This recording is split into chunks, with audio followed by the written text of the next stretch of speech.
up to another good morning. Time to go. Oh, we are all looking for adventure. We are all looking for adventure. We are all Welcome back to the 3x5 Life podcast. This is Jessie, and I am missing my partner in crime, Brian, this week. We just could not seem to lock our schedules up this week to do a podcast, and he was on the road doing some meetings, and we've been running around with sports, I'm sure like everybody else is with the spring season, and so I just decided to hop on here and do a little podcast about some things that have been on my mind, some things I've been interacting with in terms of content, some conversations I've been getting into, and just really kind of connecting back with you guys about some of the things that we talk about on this podcast. So because I forgot this part, we talk about health, well-being, wellness, mindfulness, productivity, all kinds of fun things. This week, I'm going to talk a little bit about perfectionism and kind of tie in some different resources that I've been listening to and interacting with that conversation. So I just finished up teaching a grad class on resilience. If you are just tuning in, I teach graduate master's degree courses specifically for teachers. So we try to make these classes applicable to both the adult, the educator, and then how they can then turn the content back into their classrooms and utilize it with their students. And so one of the things that we used as a tool in order to teach the concepts of resilience this time around was the documentary Stutz, which we have unpacked a little bit on this podcast before. One of the tools in Stutz that I've been thinking a lot about is the tool of the snapshot. If you haven't caught that documentary yet, let me just kind of explain what the snapshot is. So Stutz is a psychologist who uses these kind of bite-sized tools to help people with mental health, help people feel better. And the idea of the snapshot is that basically like if you took a picture of what you think your perfect life would look like. So we do this a lot when we take a snapshot of like our perfect college, when we take our snapshot of our perfect marriage, a snapshot of what our family should look like, what our home should look like. And the snapshot can be really dangerous because we measure things up and success up to whether or not we've achieved that snapshot. But what Stutz talks about and ends up happening a lot is once that snapshot is achieved, a lot of times we're left with a feeling of inadequacy and not as excited or fulfilled as we thought we were going to be once that snapshot is accomplished. So then we set another snapshot and we're living our lives for these ideas of hitting these monumental steps in our life and not really recognizing the present and where we are. So this tied so much into the idea of perfectionism. I was listening to a podcast with Will Storr, who was getting interviewed. He's a journalist who's written articles for like the New York Times, a bunch of different literary magazines. And he was looking at this idea that perfectionism is on the rise at such an alarming rate. So backtrack, I actually have a perfectionist tendency with my son. So he, as a learner, tends to get very frustrated. He's a big eraser. He wants his letters to look perfect, especially with his artwork. If it doesn't meet his expectations of what it should look like, he has a really hard time with his emotions. And so I've been thinking about this from a parental lens, but also from a teacher lens and also from an adult.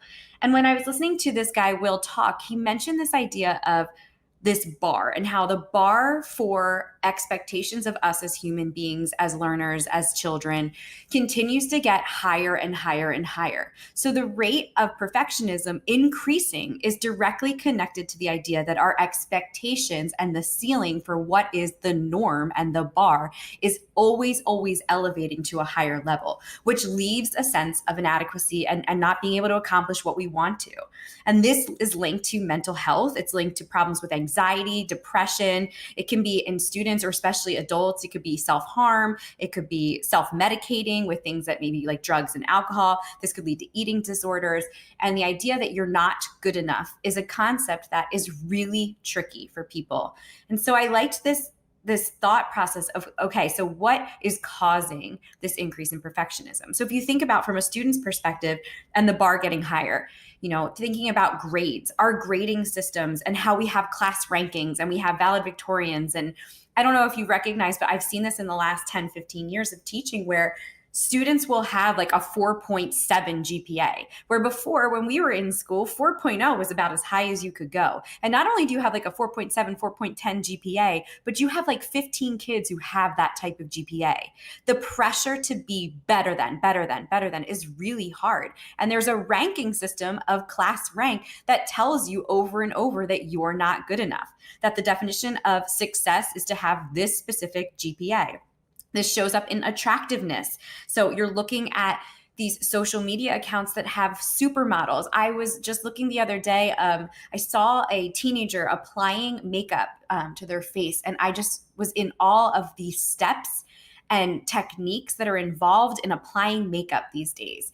I can tell you that I did not put on makeup until I was maybe my freshman, sophomore, junior year of college. I never had to think about that as a high schooler. And you see middle schoolers who are looking at these women who are giving, or young women who are giving, tutorials on how to do your makeup and how to look a specific way, how to cover all your quote unquote flaws. And so they're taught that the bar is so high that in order to achieve it, you have to do X, Y, and Z. So now we have our body awareness, our attractiveness, we have our grades and our academics. You have athletics where children are starting athletics super young, and you have kids who are in travel sports at, young ages. And so by the time they hit middle school and high school, these athletes are extremely well-rounded. And if you have a kiddo who's coming into the game late, it's really hard to make way as an athlete. So expectations for athletics, expectations for what relationships look like, for your social accolades. Are you invited to this event? You saw that there was a party at someone's house and you're comparing yourself to that. So the bar of what is expected of our students and of our children is getting higher and higher. And on the flip side, we have the same thing as adults. We're constantly playing the comparison game. We're looking at people's children and their accomplishments and even the homes we live in. I feel like anytime you look online at people's homes, we're comparing, does my house look like this? Do I have this furniture? Is my house big enough? And we're doing this comparison game, and it's leading to unhappiness. It's leading to this idea of hitting that snapshot and it never being enough, which leaves us feeling unsatisfied. You talk about social events, marriage, aging, appearance. As a woman, I can tell you the pressure of aging gracefully is extreme. Everywhere you look, you see what you're supposed to look like at a specific age. And as someone who's getting a little bit older, I feel that pressure. I feel this idea of the expectations of society, of our communities. And so it just leaves me kind of thinking about, one, how did we get here? And two, what are some tools or things that we can utilize to help with these really high expectations? So on the flip side, so these thoughts have been swirling for me. I have young children. I have a daughter. I'm hitting the age where, as a woman, I'm aging, and so I've been thinking about this. Am I good enough? Are we good enough? This ceiling a lot. And so I was on the way home today from dropping my kiddos off, and I went on Bry's Audible account and just pulled up one of his books, because he listens to a ton of books on Audible. And I pulled up Jay Shetty's Think Like a Monk. I think I was just in the mood for just some calm clarity. And when I put it on, Jay Shetty started talking about this idea of how at a very young age we are taught to focus on our weaknesses. And I think that there's a connection here, but I think that this really ties to our relationship with perfectionism. When we're taught to focus on our weaknesses, think about a child in school. You get that report card, or as teachers, we give their report card. And let's say the child has 3 A's and they have 1 D, right? As a parent, what do we focus on? As a teacher, what do we focus on? We focus on the D. We focus on the one subject that child did not do well on, and we double down. We have teachers who help support them. We have remediation. We have tutors. We're working with them at home, and we are ignoring the aptitudes and strengths that our kids naturally have affinities towards.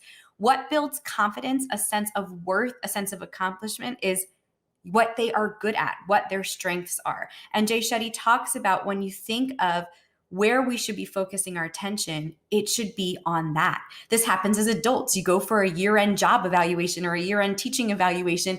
The thing that you focus on is the feedback that is negative. The thing that the evaluator focuses on is the area of improvement. So we're putting our energy and our time into working on this unachievable sense of well-rounded perfection. And so I wanted to think about ways to help, my own kids, my students, our teachers, myself. And I think that this is The idea that if we switched the script on not focusing on the inadequacies, but focusing on the things that people are doing well and looking at why they're doing well. What is the strength behind the achievement? Finding that strength and allowing them to like I said, double down in that strength area. And as adults, supporting them in doing that. Let's say that their grades are great in like art, right?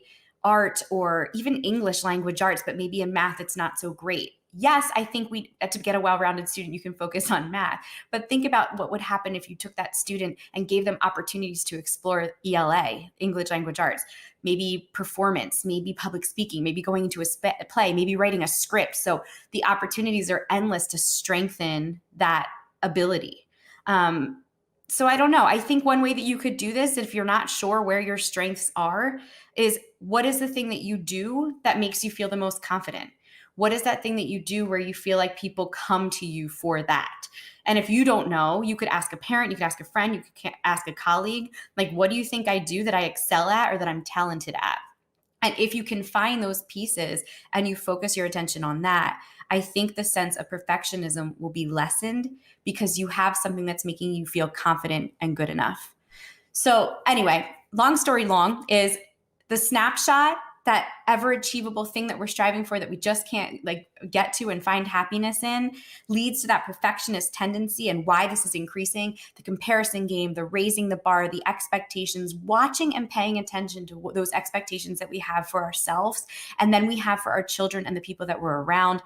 And then if you're looking for a way to combat this, I think it is shining a spotlight on every person that you come into contact with, something that they're doing really well. And just acknowledging that. It could be the person who is, at the grocery store and you see them doing something with their child and just saying to them, wow, I really like the way that you handled that tantrum in aisle 4, right? Something that you used a calm voice and eye contact and you got down on your kid's level and that was beautiful. This feedback of highlighting when people are doing something well can literally move mountains because it gives that person confidence in that area so that they can then take that and turn it outward to others. So that's it. That's all I got for you. I just, like I said, I've been chewing this for a little bit, for a couple of weeks.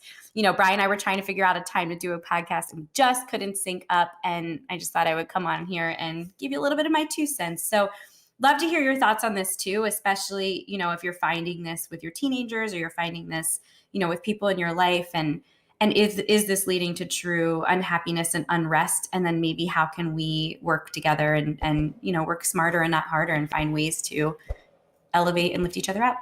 All right. I hope everybody has a good week and I will see you next time. Take care. We are all